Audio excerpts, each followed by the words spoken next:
So, hi guys! For today's video ay gagawa tayo ng mini donuts. Yung ibang ingredients ay pinaghalo-halo ko na siya para mas mabilis natin siyang magawa. Unang kailangan nyo is kailangan meron kayo syempreng lalagayan, then itong panghalo. Then, next step is kailangan meron kayo 2 cups of water.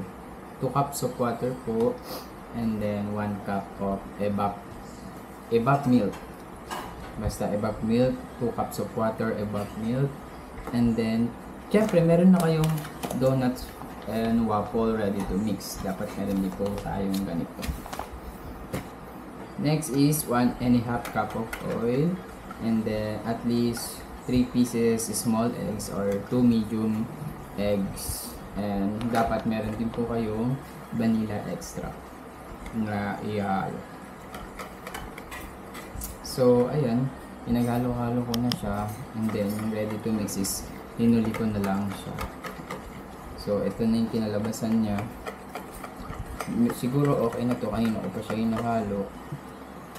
And then, kailangan na naka-ready rin yung lutuan yung nagagamitin. Ito. In-order siya ni Migab, and then kailangan daw kasi siya i-try, so ita-try natin siya. Ito yung itsura niya. Ayan, mini donuts. So, ito yung ready to mix. Lalo natin siya. Items, I mean yung ginawa nyong mini donuts mixture. So, meron ditong milk powder, sugar, matcha flavor donuts, milky white flavor, chocolate. Tapos, meron ditong milky pink flavor, milky ube flavor. Ito mga sprinkles. Ayan, sprinkles, color, brown, 2. Tapos meron ditong assorted. And then meron ditong ube. Ayan, may ube dito. Tapos meron ditong color pink. Ayan, color pink siya. Sprinkles. Then meron ditong 2 marshmallow. Ito yung isang marshmallow. And then ito, free gift daw siya nakalagay. Free gift. Ayan, marshmallow. Ayan, 2. Powder na ihahalo din siguro. Then ito pa. Parang sa halo-halo guys. Ayan. Meron dito crushed Oreo. And last one is chips. Ayan. So, ayun guys. Pagkatapos nyo nahaluin, and then setting nyo okay na yung mixture nya, then ihahalo nyo na siya dito sa lagayan nyo. Ayan, ayun lagayan. Tapos ito yung pinakaulo ng lagayan. Kailangan yung merong butas dito sa taas para mas mabilis malabas. And then isasalin na natin siya dito sa lagayan.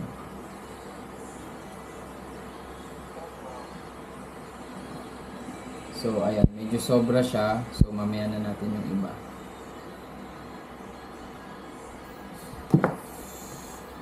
And then ire-ready naman natin yung machine or yung lutuan. Baby Yakult, thank you so much. Ayan, lalagyan natin siya dito.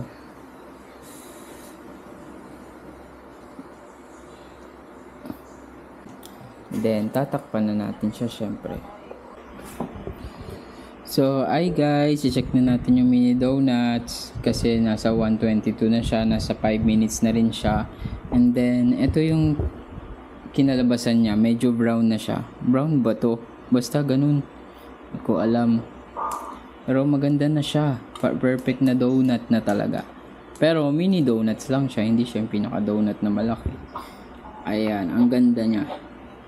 And then, tapos mamimili tayo ng sprinkles dito. Meron ditong ganito. Meron ganito. Meron ding ganito. Meron ding gento.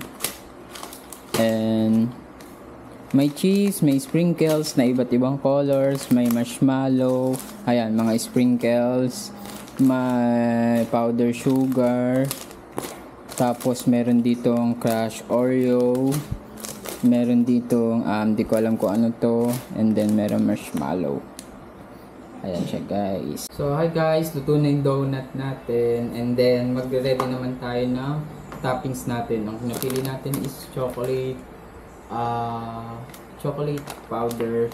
Ayan, lalagyan lang natin siya ng evap milk, tapos vanilla extract. Tapos ihalo na natin to. Pwede rin nyo lagyan ng butter. Ayan, sabi dito sa procedure. Gagayahin lang natin to kasi nga ito lang yung kopyahan natin. Wala naman tayo ibang gagayahin kundi ito lang. Kasi nga first time lang naman natin gagawa nito, diba? So, lagay lang tayo dito ng konti. Ulit. Natin dito ng kaunti. Extra. Kailangan nyo daw po siyang haluan ng vanilla extra. O diba, parang nakunta nga dito. Then, luto na ang ating mini donuts.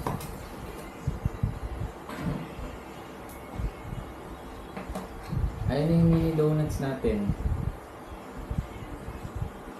Ayan yung mini donuts. Okay na siya, luto na siya. Ito yung itsura niya.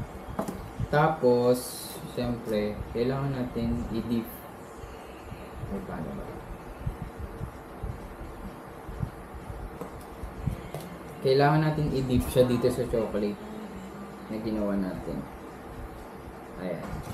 Tapos, ilalagay na natin siya dito sa lagayan. So, kunin na natin muna sila isa-isa kasi baka masunog pa sila at hindi natin sila makain ng maayos.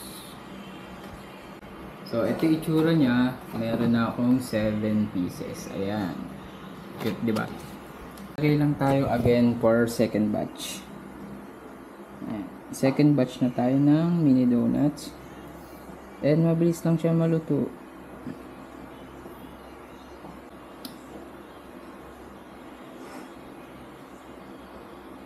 Ayan. So, hintayin lang natin siya ulit maluto and then lock muna natin siya. So, tatry na natin guys kumain ng mini donuts.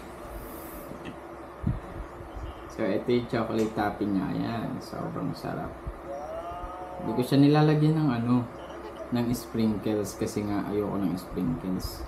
O kaya something marshmallow. Di ko na siya lalagyan. Dito pa lang sa topping okay na ako. First time ko kumain ng mini donut guys. Tapos ako pa yung nagluto. So, ang saya, ang sarap. Siguro napansin ko lang, yung lasa niya talagang nandito sa may sauce. Hindi siya mismo dito sa may donuts. Kasi nga, yung sa powder, yun lang naman sinundan natin. Pero kung gusto mo talaga ng may mas lasa, or mas malasa, ay lalagyan mo talaga ng pampalasa. Like sugar, or anything na matamis. Ganyan. So, ayun lang guys. Thank you for watching. And